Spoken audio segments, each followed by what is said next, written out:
I awoke to the sound of rain pattering against the old Victorian windows, the kind that creaks like bones in the wind. My name is Alex, and I'm sharing this story with you and all your listeners out there. I'll keep my full identity hidden for reasons that'll become clear.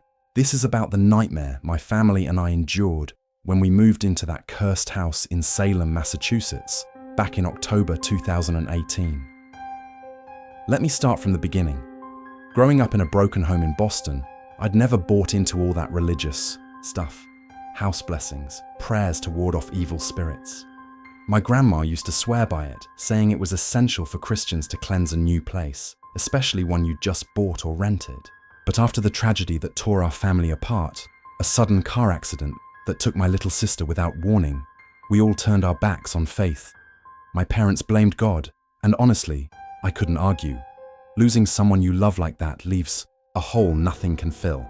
It was a drizzly afternoon, around 3 p.m. on October 22nd, 2018, when we hit rock bottom. We'd been evicted from our apartment by some sleazy landlords who cared more about profit than people. Mum was in tears, lugging heavy bags stuffed with clothes and keepsakes, while Dad cursed under his breath, hauling even more. We were desperate, wandering the streets of Salem, a town known for its witchy history, but we weren't thinking about that. A kind taxi driver took pity on us, accepting a measly $20 from Dad to help find a place, even if temporary. He drove us to a quiet, overgrown neighborhood on the outskirts and pointed out an abandoned Victorian house, tall, gothic, with peeling paint and a sagging porch. It looked like something from a horror movie, but beggars can't be choosers. The driver said he'd talked to the owner, an old acquaintance. Minutes later, he returned with an elderly man named Mr. Eldridge, who introduced himself as the landlord. He was selling the place dirt cheap, $2,500 a month rent to own over 5 years. We were stunned. It was a steal compared to Boston prices. "Why so low?" Dad asked cautiously. "Houses like this go for $1 million easy." Mr. Eldridge chuckled dryly. "Money's not my concern anymore. I've spent years maintaining it, but I'm tired. Got to settle my affairs next month. No family left. They're all gone." He paused, his eyes distant.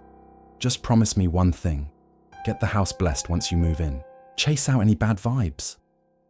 We exchanged glances. Mum nodded eagerly, Dad shrugged, and I saw no harm. It was a roof over our heads. Mr. Eldridge even let us stay that night, papers be damned, as long as we had shelter. We thanked the driver profusely and settled in. But little did we know, the real blessing we needed was from the horrors waiting inside.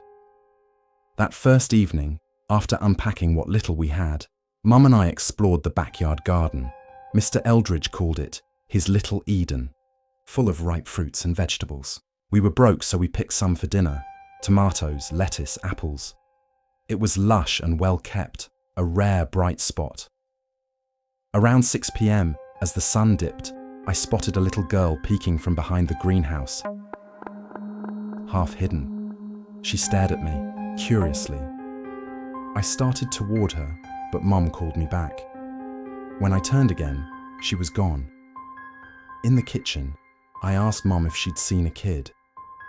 "Yeah, a boy with shaggy hair," she said. But I'd swear it was a girl. Her face was blurry in the fading light. We shrugged it off and ate. Dad mentioned checking the upstairs rooms. He seemed uneasy, like someone was with him. After dinner, we crashed in the living room. No beds yet, in case Mr. Eldridge had left stuff. I claimed a rocking chair by the window, facing the yard. The cool autumn breeze lulled me to sleep. But then, a loud gong jolted me awake. I nearly fell out of the chair. Right in front of me loomed a massive grandfather clock, its pendulum swinging with an eerie glow from some unseen light behind it. Confusion hit like a wave. This wasn't the living room. I was in a vast bedroom upstairs, with a king-sized bed big enough for 5, antique lamps on a dusty dresser, and, worst of all, 5 life-sized dolls arranged like a family. Parents in business suits, 2 girls in frilly dresses, and a boy in a white shirt, shorts, and shiny black shoes with a hat. They stared blankly, their faces too lifelike, sending chills down my spine. The clock chimed on. I stumbled to the door, the hinges creaking like a scream. Outside, Dad stood there startled. "What are you doing up here, kid? You were rocking downstairs a minute ago, sleepwalking." My heart raced. I don't know, woke up here. He looked worried, warning me it was dangerous. We went back down. He crashed on the couch without another word. I returned to the chair, uneasy. Next morning, the smell of fried eggs and bacon woke me. Mum and Dad were in the kitchen, flirting like old times. We ate and planned renovations once they got jobs. Dad left for an interview, Mum for errands, leaving me to tidy and check rooms for leftovers. The first upstairs room was pink and girly, with 2 twin beds, antique toys, and photos, eerily matching the dolls from the master bedroom, like they'd been custom-made after real people. The master room felt heavier, colder. I avoided the dolls. Days blurred into weirdness. Nightmares plagued me. Visions of a family slaughtered in that bed, blood splattering walls. I'd wake sweating. In the garden, I dug up what looked like bones while planting. Human. Mum joked it was fertilizer, but her eyes said otherwise. One night, the nightmares peaked. I saw the murder. Mr. Eldridge, gun in hand, executing the family over unpaid debts. The house was collateral.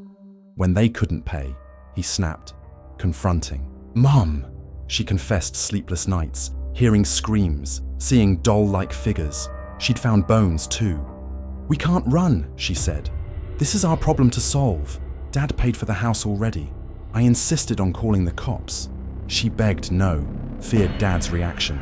In the master room, I chipped at the walls. Thick paint hid bloodstains. Mum freaked, trying to stop me. Dad burst in, furious. "You're hallucinating. From those dumb horror shows. Paint it back or get out." I screamed about the evidence, the murders. Mum lied, saying I needed a mental hospital, that I'd almost hurt her. Betrayed, I fled, reported to police. Turns out, the case was cold. A family massacred a decade ago. No leads, closed file. Staying with a friend in Portland, Maine, I pieced it together. Mum later confessed. The previous owner, a gambler, owed Mr. Eldridge millions. House as collateral, but he refused to hand it over. Eldridge killed them, buried bodies in the garden. Dad, an old co-worker, reported it once, but got framed as suspect. Eldridge bailed him, gave the house as hush money, threatening our lives if he talked. The sale was staged. Horrified, I reported again. No evidence. Case stayed closed. I cut ties with my parents, their lies too deep.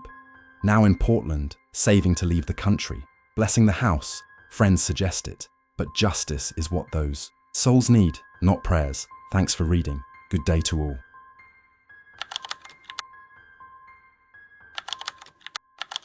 It was a typical boring day in history class, only it was Friday afternoon, meaning the weekend was almost here and summer vacation would finally kick off soon.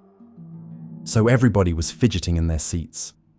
I could tell we didn't have a quiz that day, like a lot of my friends did with their other teachers. So our teacher, in the middle of class, just decided to start playing trivia games with us on Kahoot. He was a pretty chill guy like that. As we were doing some movie quote quiz on Kahoot, I remember the exact moment it happened. Right after my buddy answered a question, I remember the exact one was from Star Wars. The principal's voice came through the intercom. She sounded panicked and frantic as she told all the teachers this was not a drill and to go into lockdown. I actually got chills and goosebumps on my arms as our usually laid-back teacher seemed panicked too, running to turn off the lights and ushering us to the back corner of the room. We all sat in silence for about 2 minutes, and then the usual humming from the AC vents in the room stopped, indicating the school must have cut all the power. We all looked at each other, realizing this must be serious. A few more minutes of waiting later, we heard a woman yelling at the top of her lungs coming down the hallway. 2 guys in the class actually started panicking, which made all of us even more scared. As the yelling got closer to the classroom, the frantic-sounding woman started slamming on the doors while screaming, "I'll get you all!"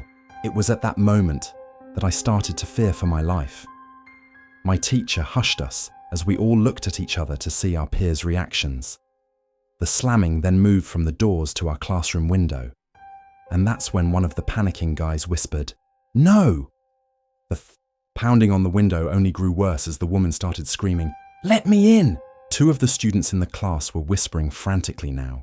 It felt like an eternity that woman was pounding at the window, but eventually she finally continued down the hallway, yelling like a deranged person until we could not hear her anymore. I'd say 10 minutes later, though it felt like half an hour given the situation, the principal came back on the intercom, explaining the situation, which was surprising for her to do. She explained that some apparently mentally unstable person had entered the building and assaulted the security guard at the entrance, causing him to run out yelling, and staff wasn't sure if the woman was armed or not. Now this was before the school had metal detectors or could afford full-time guards, so the building was wide open to something like this happening. The staff had done a sweep of all the hallways and classrooms and couldn't find her, so the principal instructed the teachers to resume teaching, but to keep all the doors locked and to not let any students leave for any reasons. The most disturbing part, however, is that one of the custodians working the evening shift found the woman hiding in one of the supply rooms near the gym. And according to rumors that spread among my classmates, she had a knife tucked in her bag. The custodian must have done something careless to alert her, for example, dropping a mop bucket, because by the time police could arrive on the scene, the woman was gone. My entire class, as far as I know to this day, has no idea if this woman was ever caught. But I like to think that right now, she's getting the proper treatment she needs.